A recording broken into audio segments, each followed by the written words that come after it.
specifically we have to consider the techno-nationalist side of things, right? The tech competition between the United States and China, and the other variables that go into that. So the U.S., of course, and the rest of the world, highly dependent on rare earths, critical minerals from China.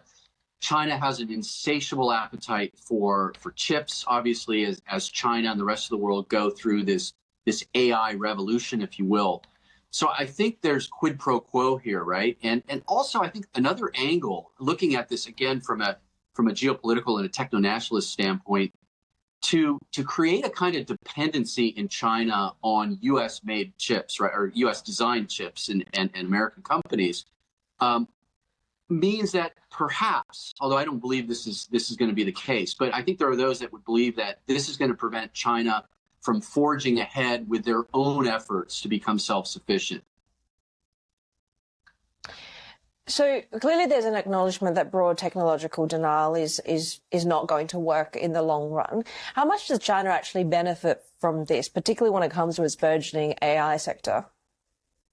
Hugely, because, again, at the end of the day, China wants to be self-sufficient, wants to have its own ecosystems, not just designing, but also fabricating chips. So, again, as the AI revolution, continues, China is going to have access to these H20 chips. Now, again, these are not the most advanced chips. These are probably second or even third generation behind the most leading edge chips that Nvidia has. However, every bit helps, right? So, these are stepping stones for China. So I think anybody who thinks that this is sort of a return to, one big happy trading family, I think is going to be mistaken.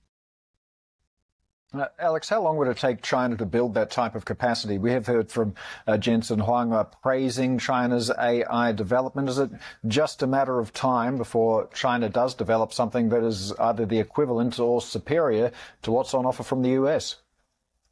Well, I think we have to be very clear about making this distinction between advanced chips, which are impossibly hard to make and to catch up in, because of the specialized niches, right? The EUV equipment that goes into that.